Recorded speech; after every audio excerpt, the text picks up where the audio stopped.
আমি আপনাদের সামনে আকীদা পরিষ্কার করে দিচ্ছি, বিশ্বাস রাখেন জবাই করলে এই বিশ্বাসের ঘাটতি আনবেন না, পাথরের কোনো ক্ষমতা নাই। বুঝতে বলেন, এই যে হাতের আংটি করি না আমরা, আংটি পুরুষেরা আংটি করতে পারে, কিন্তু সে আংটি পাথরের আংটি হতে পারে, রূপার আংটি হতে পারে। কিন্তু কোনো ব্যক্তি যদি এই নিয়তে আংটি করে যে আংটির পাথরের মধ্যে আছে এমন ক্ষমতা, এই ক্ষমতা আমাকে মানুষের কুদৃষ্টি থেকে বাঁচাবে, বিপদ থেকে রক্ষা করবে।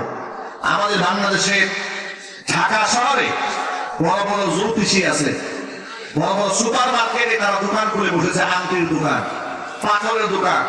দেখবেন আপনি যাওয়ার পর যদি আপনি পয়সাওয়ালা বড় লোক হন, আপনার হাতটা এই মোটা কাজ দিয়ে দেখে এমন এক বয়ান আপনার সামনে দিবে, আংটির দাম যদি 5 লাখ হয়, আপনি মনে মনে চিন্তা করবেন গোষ্ঠী বাড়ি টাকা দিয়ে আংটি আমার দরকার।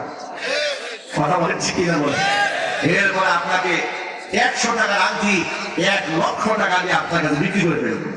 আর যদি এগুলো বিশ্বাস করে যে আংটির ক্ষমতা আছে, তাহলে আপনার ঈমান শেষ, নামাজ শেষ, রোজা শেষ, সিজদা শেষ, হজ শেষ, যাকাত শেষ, গোটা জিন্দেগি শেষ।